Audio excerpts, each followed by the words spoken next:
खासकर ये लड़कियां, आजकल की जो लड़कियां, जो केसेस हमारे पास लगातार आ रहे हैं, टारगेट कर रही है गवर्नमेंट सेक्टर के लड़कों। वो बेचारे नौकरी बचाने के डर से ना, वो हर चीज वो कर रहा है। ज्यादातर केस जो हमारे पास आए हैं उसमें मैक्सिमम केस लड़का सरकारी नौकरी में। एलिगेशन तो ऐसा ऐसा एक्ट लगाऊंगी कि नाना याद आएगा। लड़की हूँ, प्लस पॉइंट है मेरे पास। ये लड़का आज हमें कॉल करता, महिला विकास मंच को कॉल करता है कि मैम मैंने नहीं गलती की, वो भी इकलौता भाई है, उसकी माँ रोज रो रही है, बूढ़ी माँ है, बहन दौड़ रही है, और एक आराम से उसने सब पे नारा लगा दी है और केस का चल रहा है। इस बीच में अगर लड़का सुसाइड कर लिया तो समाज में महिला सुरक्षा पर बहुत चर्चाएं होती है, इस पर कानून भी बने हैं और इसके लिए देश भर में काफ़ी संगठन भी काम कर रहे हैं, हजारों की तादाद में। लेकिन पुरुषों की सुरक्षा की बात आज हो रही है, पुरुष भी प्रताड़ित होते हैं, ये चर्चा अब होने लगी है। आज हम बात करेंगे महिला विकास मंच के राष्ट्रीय संस्थापक वीणा मानवी जी से और साथ में राष्ट्रीय अध्यक्ष अरुणिमा जी, दोनों से बात करेंगे कि ये महिला विकास मंच जो ये एक कैंपेन चला रही है, एक मूवमेंट चला रही है, इसका मकसद क्या है, आगे तक क्या जाना है और मंजिल क्या है। आप दोनों का बहुत बहुत स्वागत है हमारे इस शो में। बहुत बहुत धन्यवाद मशाल न्यूज को। और आज हम जमशेदपुर आए हैं #मैन टू मूवमेंट में। ये मैन मूवमेंट जो है हमारा, वो उन तमाम लोगों के लिए है जो पुरुष प्रताड़ित हैं। चूंकि महिला की प्रताड़ना पे काम करने निकली थी महिला विकास मंच, और डेफिनेटली रजिस्ट्रेशन भी हमारा महिला विकास मंच नाम से ही है। लेकिन जब रास्ते में चले तो पिछले 5 सालों में हम ये देख रहे हैं कि महिला से ज्यादा पुरुष भी प्रताड़ित है। तो कहीं ना कहीं एक सामाजिक कार्यकर्ता होने के नाते, कानून तो कानून की भाषा बोलेगा, लेकिन हम एक सामाजिक कार्यकर्ता हैं, तो हम एक अवेयरनेस तो कर ही सकते हैं समाज में कि नहीं ये सही है और ये गलत है। तो फिर हमने सोचा, तब हम रजिस्ट्रेशन का नाम चेंज नहीं कर सकते थे, तो हमने महिला एवं पुरुष पे हो रहे अत्याचार के खिलाफ, प्रताड़ना के खिलाफ एक मुहिम स्टार्ट की। और उसी में आज महिला विकास मंच पूरे 6 से 7 राज्यों में कार्य कर रहा है। और सौभाग्य की बात है कि न सिर्फ महिलाएं, पुरुष भी महिला विकास मंच के साथ बहुत जोर शोर से हमारा सपोर्ट कर रहे हैं। ये अच्छा संकेत है समाज के लिए, देश के लिए, कि आने वाले समय में सभी को न्याय मिलेगा, चाहे पुरुष हो चाहे महिला हो। अब मैम आपसे भी कि अब तक जो है, जब तक अभियान चला है आप लोग का इतने लंबे समय से, अब झारखंड में आप लोग आई हैं और जमशेदपुर खासकर, और यहाँ पर जो आप लोग देख रहे हैं, क्या कुछ देख रहे हैं और आगे के लिए क्या कार्य योजना है? देखिए, झारखंड में हम लोग जब बिहार में चला रहे थे, जब राष्ट्रीय लेवल पे नहीं था, तो उस वक्त भी बिहार जब सक्रिय था तो हमारा कुछ ही दिनों बाद झारखंड भी सक्रिय हो गया। और कहीं ना कहीं निशात खातून जो जमशेदपुर अध्यक्ष है, ये करीब 2.5 साल से बहुत अच्छे से, इनफैक्ट डे टू डे हमें केस के बारे में बताती हैं और ये कार्य कर रही हैं। इस कोरोना काल में जब हम लोग भी कहीं ना कहीं अपने अपने व्यवसाय से जुड़े हुए हैं, क्योंकि ये ट्रू सोशल वर्क है, हम कहीं से कुछ लेते नहीं, अपना श्रम दान देते हैं। तो निशात भी हिली, कोरोना में इसने जॉब छोड़ा, बावजूद उसके इसने सोशल वर्क नहीं छोड़ा, कई घर को बसाया, कई घर को नया दिशा दिखलाया। तो ये काम हमेशा चल रहा है। अब एक नया मूवमेंट है जिसमें भी काम महिला विकास मंच कई 3 से 4 साल से लगातार कर रही है, सबके सामने आ जाया।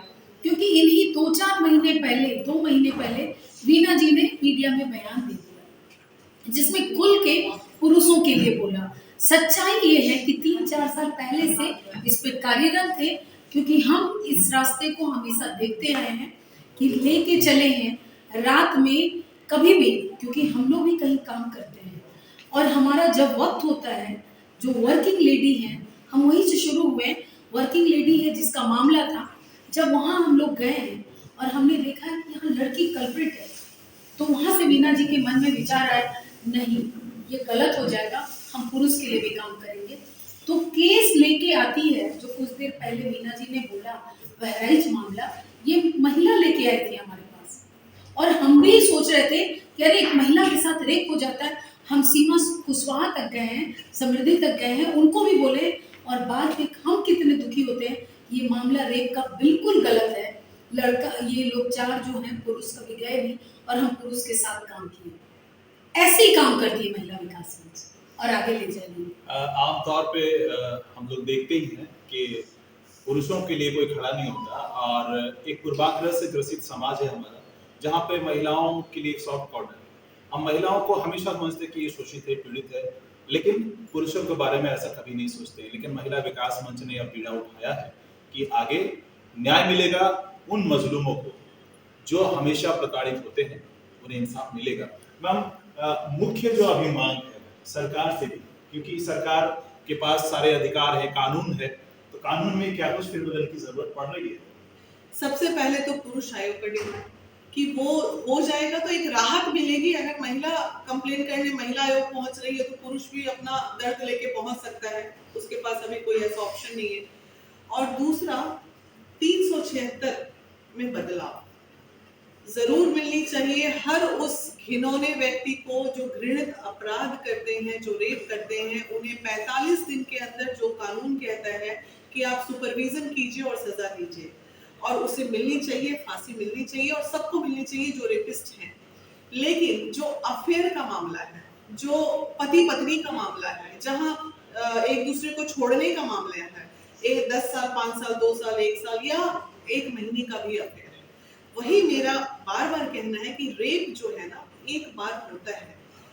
या फिर दूसरे केस में रेप कैसे होगा? कोई लड़की कहीं कैदी बनके या उसका अपहरण करके 1 महीना रेप होता है, तो वो 1 महीने उस जाल से जब बाहर निकलती है तो वो कंप्लेन कर सकती है किडनैपिंग वाले मामले में।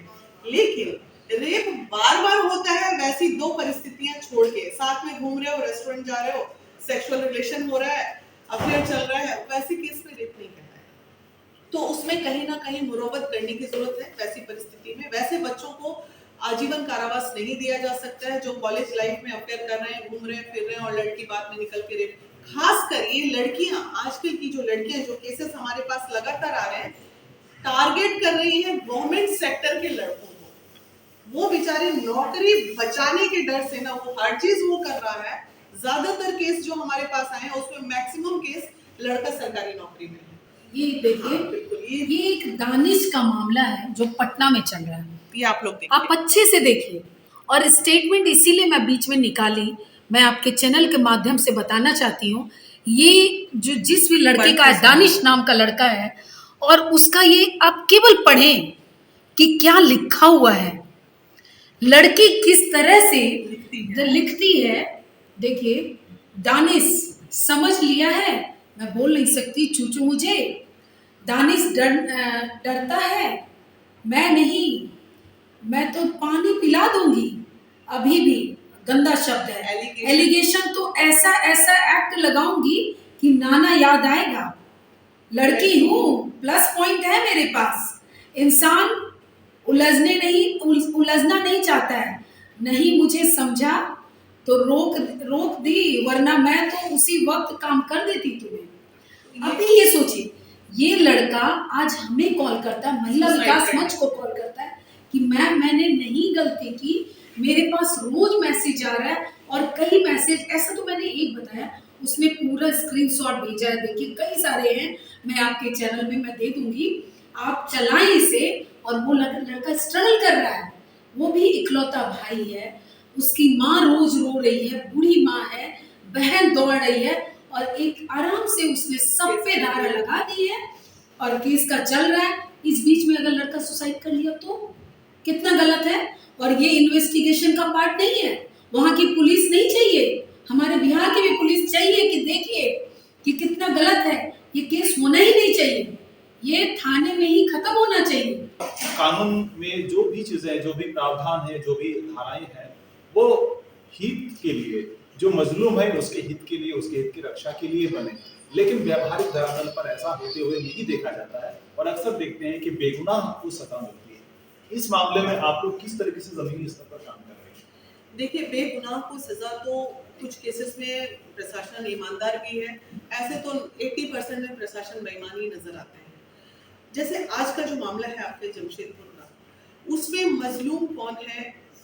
चूंकि उस केस में, केस नंबर 5220 में, उस केस में लड़की का ये बयान है कि मेरा 7 बार एबॉर्शन किया गया, मेरे साथ अपराध हुआ, मेरे साथ ये हुआ। तो अब आप बताइए, सामाजिक तौर पे जो पीड़िता ये बोल रही है कि मैं 7 बार एबॉर्शन कराई हूँ, तो उसको डॉक्टर के पास एबॉर्शन कराने का टाइम था, उसको थाना में जाके कंप्लेन करने का टाइम नहीं था, वो पहली बार में भी जा सकती थी। तो ये इस तरह की चीजें में वहाँ वो लड़का मजलूम होता है कि ठीक है उसने अफेयर किया होगा, इसमें कहीं कोई दो राय नहीं कि ये अफेयर का मामला नहीं है, लेकिन उसका गुनाह इतना बड़ा हो जाए कि उसकी जिंदगी बर्बाद हो जाए, ये तो बहुत गलत है।